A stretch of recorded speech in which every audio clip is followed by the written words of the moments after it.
ভয় পেয়েছে, আমার জায়গায় কৃষ্ণা হলে সেখানেই হার্ট ফিল করে দিত।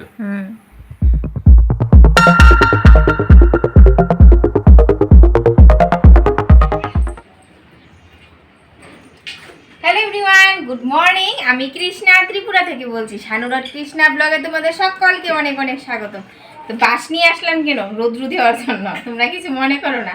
আর মনে করেছিলাম উনুনে রান্না করবো, উনুনে রান্না আর হচ্ছে না, কাঠ নিয়ে আর হচ্ছে বড় জ্বালা। তো এখন কয়টা বাজে? সম্রাটকে দিয়ে আসলাম, এখন 10:30 বেজে গেছে। দিয়ে এসে কিছুক্ষণ বসেছি, ভুল কথা বলেছি। তো চলো বন্ধুরা, আজকের ব্লগটা এখান থেকে শুরু করছি। আশা করি তোমাদের ভালো লাগবে। আরে আজকে উনুনে রান্না করবে? দেখি, দেখা যাক। কাঠ না ঘুমোবে? কাঠ কতটুকু জোগাড় করতে পারি। কাঠ নেই তো, ওই দিকটায় আছে, এই যে। এগুলি হবে না, আমার উনুনটা একটা ছোট, অনেকটা ছোট। বৃষ্টিতে ভিজে গেছে, রোদে শুকাক। আর কি যেন বলছিলাম, ভুলে গেছি গো, কি যেন খেতে দাও, খিদে পেয়েছে। হচ্ছে না, শুকুক। আজকে রান্না বান্না কি হয়েছে জানো? মাও করেছে, আমিও করেছি, আজকে সমান সমান মিলে। এদিকে মুসুর ডাল, সম্রাটের ফেভারিট খাবার। তোমরা অনেকে যারা আমাদের ব্লগ দেখো তারা জানো, ডিমের অমলেট করে ঝোল। আর এটা হচ্ছে আমার ফেভারিট, ভেন্ডি ভাজা। ওরা খেতে চায় না, এটা নিরামিষ সবজি। আর এটা হচ্ছে দুধের চাশনি, সর যেটা আমরা বলি। তো এখন কি খাবো জানো? এখন ভাত খাবো না, কিন্তু ভাত খেতেও পারি আবার নাও খেতে পারি। এদিকে সম্রাটকে আজকে একটা দারুণ একটা টিফিন করে দিয়েছি, আর সেই টিফিনটা একদিন তোমাদের সাথে শেয়ার করব। এখন তো আর করা যাবে না, এখন রুটি করব, রুটি আর চা খাবো। মাকে দিয়ে আসলাম রুটি আর চা, মাও বলছে ভাত খাবে না। তো এই মশাই ভাত খাবে। আমরা একটু খাবার টাবার খেতে ভালোবাসি, তোমরা দেখলে বুঝতে পারবে, হেলদি মানুষ। আর জানো, কোথাও যাওয়ার আগে তখন মনে পড়ে, এই আমার বুড়ি বেড়ে গেছে, আজকে আর খাবো না, কালকে আর খাবো না। মিনিমাম 2 থেকে 3 দিন, তারপর সে আবার খাওয়া দাওয়া শুরু হয়ে যায়।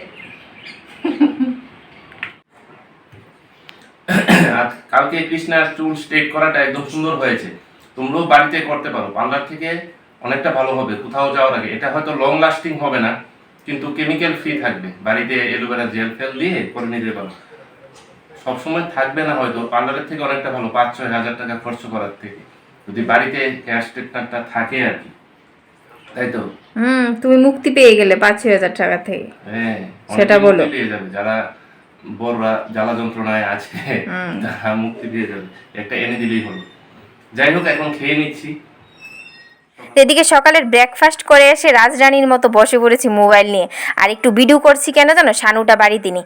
শানুটা বাড়িতে এসে বলবে কি করেছো, ঘুমিয়েছো? তো তাই একটু ভিডিও শুট করে নিয়েছি আর কি। আর এখন মোবাইল দেখে মোবাইলটা চার্জে বসিয়ে দেবো, একদম চার্জ নেই। আর জানো, আজকে কয়েকটা কাপড় নিয়েছিলাম যে শর্ট ভিডিও করব, আর শর্ট ভিডিও তো করা হলো না। মায়ের দিকে বলছে মা নাকি বেরিয়ে যাবে, তো আমার ক্যামেরাকে ধরবে বলো? আর মা যাওয়ার আগে বারবার বলছে এই চুল খোলা রাখবে না, গেটে যদি কেউ আসে গেট খুলবে না, বলবে বাড়িতে কেউ নেই, ওপার থেকেই বলবে গেটের সামনে আসবে না কিন্তু। তো যাই হোক, এদিকে চুল খোলা রেখেছি। আর কালকে রাতে কি হয়েছে জানো? শানুটা না রাত্রিবেলা খুব ভয় পেয়েছে, তো তা নিয়ে সকালবেলা অনেক ভৌতিক আলোচনা করা হয়েছে। তো সেই কথাই এখন খালি বাড়ি পুরো ফাঁকা, মাথা সেই কথাটাই ঘুরছে যে এখন যদি কেউ এসে পেছন থেকে ধাপ্পা করে, আমি মনে হয় এখানেই হার্ট ফিল করে দেব। খুব ভয় লাগছে, খুব ভয় লাগছে। বাড়িতে কিন্তু গোপাল আছে, তারপরও এদিকে ঠাকুরের গান চালিয়ে রেখে জয়রাম জয়রাম বলছি। তো যাই হোক, এদিকে আমি আমার কাজকর্ম করে নিচ্ছি। আর কি জানো, যখন অবসর বা খোলামেলা বসে থাকি তখনই এই সমস্ত সব কথাবার্তা মাথায় বেশি ঘুরে আর কি। তো এদিকে আমার সমস্ত কাজবাজ হয়ে গেছে। তো আমার সমস্ত কাজবাজ শেষ হয়ে গেছে, এখন কিন্তু একটু শুয়ে নেওয়ার পালা।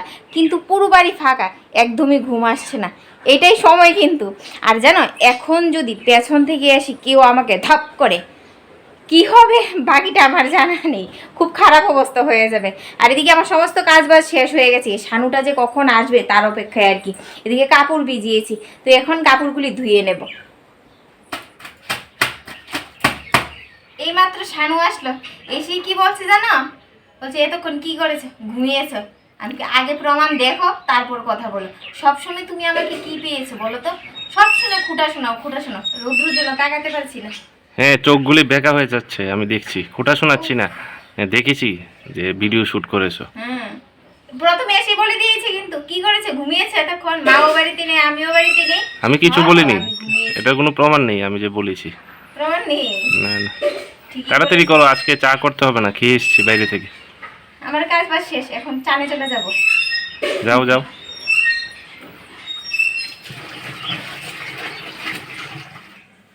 তো ছেলের আসার সময় হয়ে গেছে, এখন কয়টা বাজে না, 4:15 বাজে। কিছুক্ষণ বসেছিলাম, আজকে তো বৃহস্পতিবার, মা পুজো দিয়েছে, আমি শুধু ঘরটা বসিয়েছি আর কি, মা লক্ষ্মীর ঘরটা। তো এখন যাই সম্রাটকে নিয়ে আসি। আর আমাকে 50 টাকা দিয়েছে চিপস আনার জন্য, বলছে ইনার জন্য জিনিস আনতে, আমি চিপস নিয়ে আসবো, আমি আর সম্রাট খাবো বসে বসে। যাও যাও খাও। 3-4 দিন হলো রৌদ্র কিন্তু সেই রকম ভাবে উঠছে না, কিন্তু ভালোই লাগছে ওয়েদারটা, খুব মিষ্টি মিষ্টি ওয়েদার। আবার যে কবে রৌদ্র উঠবে তারপর আবার পুড়িয়ে দেবে, এখন কিন্তু খুব ভালো লাগছে এই ওয়েদারটা। দেখো কাপড় চোপড় এখন কিন্তু এই যে আজকে ধুয়েছি তো আজকে শুকাবে না, কালকে আবার শুকাবে। শাড়িগুলি শুকিয়ে যাবে, এই হচ্ছে এই জামাগুলি আর কি। শুভ সন্ধ্যা বন্ধুরা। দেখো সম্রাটকে নিয়ে আসার পর খেয়ে দিয়ে একটু শুয়েছিলাম, আর কি সুন্দর একটা স্বপ্ন দেখেছিলাম, যে মেঘ ঘুরঘুর করেছে, ঘুমে এমনি ভেঙে গেছে, আর স্বপ্নটাও ভেঙে গেছে। বৃষ্টি আসবে। স্বপ্নটা কিন্তু দারুণ ছিল, কিন্তু এই পুরা কপালের স্বপ্ন কোনোদিন সত্যি হবে না, আর দিনের বেলার স্বপ্ন এটা তো সত্যি হবেই না। বৃষ্টি পরে টাপুর টুপুর, নদে এলো বান, কৃষ্ণার ছেলের বিয়ে হলো, 3 কন্যে দান। এ এক বাবা। কন্যে রাধে বেড়ে কৃষ্ণাকে খাওয়াবেন, আরেক কন্যে রেধে বেড়ে কৃষ্ণার বরকে খাওয়াবেন। আমার ছেলে সুস্থ থাকুক। আর আমি একটা জিনিস দেখাই বন্ধুদেরকে। কি? বন্ধুরা দেখতে পাচ্ছ ওই ছাদে একটা লতের মতো, এই দেখো, এটা মনে হয় এই যে এটা মনে হয় মানুষ দাঁড়িয়ে আছে। কালকে আমি হাঁটাচলা করছিলাম, পুরো ভয় পেয়ে গিয়েছিলাম রাতে। এখানে মনে হয় কোনো একটা মানুষ দাঁড়িয়ে আছে। তখন কয়টা বাজে, 2:30 কি 2:45, ভিডিও এডিট করে। আজকে খালি বাড়ি ছিলাম, যা অবস্থা ছিল আমার। কার? আমার তুমি তো পেছন এমনিতেও থেকে- ভয় পাও। পেছন থেকে যদি এসে বলতো, আর মা বারবার বলছিল কৃষ্ণা চুল ছাড়া রাখবে না, চুল ছাড়া রাখবে না। তুমি তো এমনিতেই ভয় পাও, আমি তো ওইটা দেখে, এই যে মনে হয় কেউ একটা দাঁড়িয়ে রয়েছে। 2:30 বাজে এডিট করে হাঁটাচলা করছিলাম। এত রাতে তো কেউ ছাদে থাকবে না, যা ভয় পেয়েছিলাম। তোমাকে ভূতে ধরবে না, তোমাকে ভূত নিয়ে ধরবে। হ্যাঁ হ্যাঁ, আর ঠিক আমার বলেছো। থেকে বড় ভূত আর কেউ নেই, বুঝলে, আমার থেকে বড় ভূত নেই।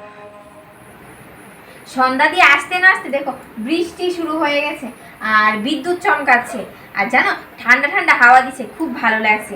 যদি এখন সন্ধ্যা না হয়ে দিন হতো, একটু বৃষ্টি ভিজে নিতাম, ভালো লাগতো। আর এখন যাবো রান্না করে চা বসাবো। আজকে কিন্তু চার সাথে টাক ভালো আছে, একদম ফাটাফাটি জমে যাবে সন্ধ্যার টিফিন আর চা। তো চলো এখন যাই রান্না করে।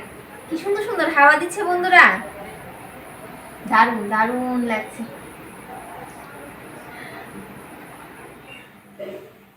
আর এই দেখো বন্ধুরা, সন্ধ্যার টিফিনে চপ, আর সম্রাট বলে এই চপগুলি খাবে না, ওর ভালো লাগে না। আর তোমাদের কাছে একটাই অনুরোধ বন্ধুরা, যাদের যাদের আমাদের ব্লগ ভিডিও ভালো লাগে অবশ্যই চ্যানেলটাকে সাবস্ক্রাইব করবে। আর ভালো না লাগলে তো ডিসলাইক করতেই পারো, তাতে আমাদের শিক্ষা হবে, আরও ভালো কন্টেন্ট দেওয়ার চেষ্টা করব। আর আরেকটা কথা, তোমরা যারা ছাদের এই ভিডিওটা দেখেছো, একটা লতানো গাছ কিভাবে দাঁড়িয়েছে, তোমাদের কাছে কি মনে হয়েছে? আমার কাছে আর কি, আমার কাছে কাল রাতে মনে হয়েছে যে বিশাল আকারে একটা মানুষ ছাদের রেলিং এর উপরে অন্ধকারের মধ্যে মনে হয় এইভাবে দাঁড়িয়ে আছে, মাথা নুয়ে। আর এতটা ভয় পেয়েছি, আমার জায়গায় কৃষ্ণা হলে সেখানেই হার্ট ফিল করে দিত। একদম মনে হয় যে এই বিশাল আকারের একটা মানুষ রেলিং এর উপর এইভাবে দাঁড়িয়ে আছে। যদি আমি বলতাম সেটা তুমি আমি কি একদম করেছি, বিশ্বাস সোজা করতে না। ঘরে চলে আসলাম, কিছু বলিনি। আজকে সকালে উঠে যখন ছাদের দিকে তাকাচ্ছি, তখন দেখে আমার চোখেই পড়েনি এটা। হয়তোবা চোখে পড়েছিল, মাথায় ছিল না, কিন্তু রাতে হঠাৎ দেখে এরকম মনে হয়েছে, সেটাই আর কি। আর অবশ্যই চ্যানেলটাকে সাবস্ক্রাইব করবে ভালো লাগলে, না হলে ডিসলাইক মারতেই পারো। আর আজকের ব্লগটা এখানেই শেষ করব বন্ধুরা। আমি এখন বের হব, আর সম্রাট পড়াশোনা করবে, আর কৃষ্ণা সম্রাটকে নিয়ে বসবে। রাতে আর কি দেখাবো, বাড়িতে এসে তো আবার সেই খাওয়া দাওয়াই, তো কন্টেন্ট থাকলে না দেখাতাম। তো এখানেই রাখছি, আবার দেখা হচ্ছে নতুন একটা ব্লগের সাথে কাল ঠিক সকাল 10টায়। 10টায়। টাটা বাবা, টাটা বলে দে। এই দেখো আমার সম্রাট বাবাজি এখানে বসে রয়েছে। টাটা। আর আজকে আমি কি খাবো জানো, এই দেখো চিপস খাবো, আমার ফেভারিট। আর সম্রাট কিন্তু খেয়ে নিয়েছে, এখন বসেছে আমার সাথে যোগদান করতে, ভাগ করে নিয়ে নিতে আর কি। টাটা সবাইকে।